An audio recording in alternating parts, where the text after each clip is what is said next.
Hello बच्चों, नमस्कार। बच्चों, हम हिंदी काव्य साहित्य का इतिहास पढ़ रहे हैं। हिंदी काव्य साहित्य के इतिहास में हमने आदिकाल वीरगाथा काल पढ़ लिया, पूर्व मध्यकाल भक्त काल पढ़ लिया, उत्तर मध्यकाल रीत काल पढ़ लिया, आधुनिक काल जिसको हम अब अलग अलग चरणों में बांट के पढ़ेंगे।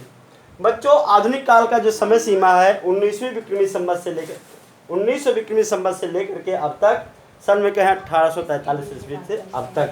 बच्चों, आधुनिक काल को 6 भागों में बांट के हम अध्ययन करेंगे।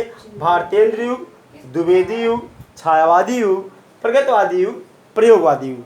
बच्चों, आधुनिक काल आते आते अपना देश अंग्रेजों के अधीन हो गया था, माहौल बदल चुका था। कभी लोग फिर से वो पुनर्जागरण काल आया, रैंसा आया, तो तमाम सुधारवादी कवि इस हिंदी साहित्य जगत में अवतरित हुए और जो है अपने लेखनी से हिंदी साहित्य का सेवा किया।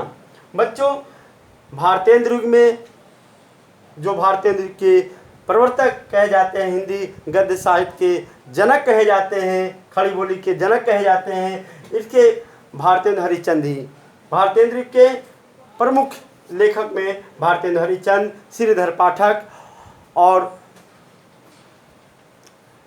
राधा कृष्ण गोस्वामी और तमाम ऐसे लेखक हैं। ये उस समय जो भारतेंद्र के कविता थी, गद्य तो लिखते थे खड़ी बोली में, लेकिन काव्य यहाँ पर भी अभी ब्रज भाषा में ही लिखा जाता था और धीरे धीरे खड़ी बोली में काव्य लिखना प्रारंभ किए थे। द्विवेदी युग जिसके प्रवर्तक महावीर प्रसाद द्विवेदी हैं। महावीर प्रसाद द्विवेदी के मार्गदर्शन में तमाम कवि जो अभी तक ब्रज भाषा अवधी भाषा में रचनाएं लिखते थे, अब यहाँ से आकर के वो खड़ी बोली, शुद्ध खड़ी बोली हिंदी में अपनी कविताएं लिखने लगे। राष्ट्र कवि के उपाधि प्राप्त जो मैथिली शरणगुप्त हैं, इन्होंने द्विवेदी महावीर प्रसाद द्विवेदी के संरक्षण में, उनके मार्गदर्शन में बहुत सारी रचनाएं लिखी। अयोध्या सिंह उपाध्याय हैं और तमाम कवि हैं। छायावादी कवियों में उसके प्रवर्तक जयशंकर प्रसाद जी हैं। बच्चों, छायावादी तक आते आते जो अब भारतेंद्र युग जो है ये 1850 से लेकर के 1900 ईस्वी तक, और द्विवेदी युग 1900 ईस्वी से लेकर के 1922 ईस्वी तक, और छायावादी युग 1922 से लेकर के 1938 ईस्वी तक।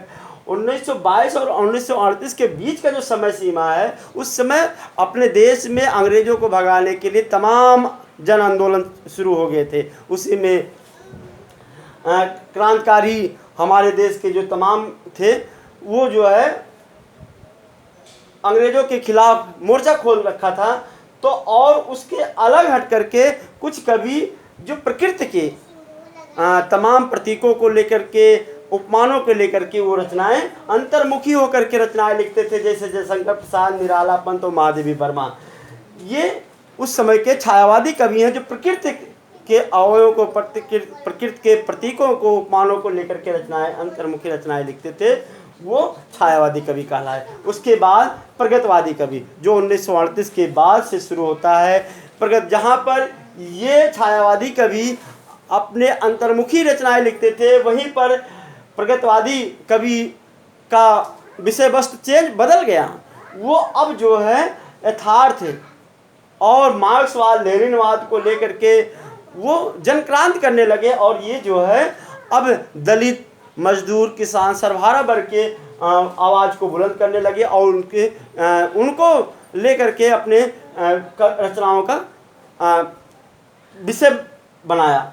उसके बाद प्रयोगवादी 1950 के बाद, प्रयोगवादी 1960 के बाद नई कविता। बच्चों, ये हमारा पूरा आधुनिक काल का जो अलग अलग चरणों में हम अध्ययन करेंगे।